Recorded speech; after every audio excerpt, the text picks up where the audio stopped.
তোমার কি বেশি অহংকার হয়েছে? অহংকার, গম্ভীর্য, দাম্ভিক হয়েছে? যাও না রেল স্টেশনে, যারা গভীর রাতে একটা রেল স্টেশন থেকে ঘুরে আসো না, কিভাবে মানুষেরা ফুটপাতের মধ্যে শুয়ে আছে কনকনে শীতের ভিতরে। তোমার কি বেশি অহংকার হয়েছে নাকি? যাও না হাসপাতালে, ছটফট করে কাটছে ক্যান্সারের জন্য, ডাক্তার বলেছে 1 মাস তুমি বাঁচবা। যাও না তার কাছে, জিজ্ঞেস করো জীবনটা কি জিনিস।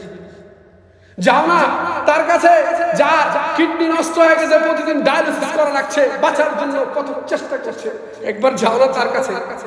তোমার যদি বেশি অহংকার হয়, যাও না তাদের কাছে, গিয়ে দেখো না বার্নিনিট হাসপাতালে কিভাবে 80% 70% বার্নিয়া পৃথিবীতে বাঁচার চেষ্টা করছে।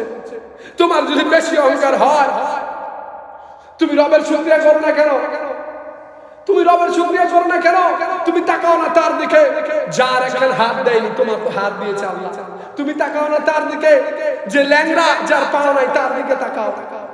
তুমি তাকাও না তার দিকে যে অন্ধ, তোমাকে তো আল্লাহ চোখ দিয়েছে, যে অন্ধ তার দিকে তাকাও। যে কানে শুনে না, তুমি তার দিকে তাকাও।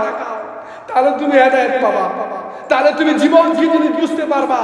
যে পাগল, তোমাকে তো আল্লাহ মেধা শক্তি দিয়েছে, যে পাগল তার দিকে তাকাও না। সে কিভাবে উল্টা পাল্টা করে কাপড় চোপড় গায়ে রাখছে না, তার দিকে তাকাও না। তাহলে রবের শুকরিয়া মাথা বানাতে হবে, তুমি তার দিকে তাকাও, তাহলে তুমি হেদায়েত পাবা।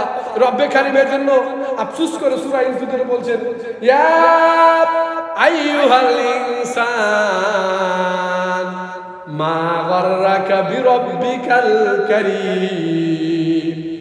হে মানুষ, ইয়া আইয়ুহাল ইনসান মা গাররাকা বিরব্বিকাল কারীম, তোমাকে কোন ধোঁকা তোমার রব থেকে তোমারে দূরে ঠেলে দিল, রবের শরণ থেকে দূরে ঠেলে দিল।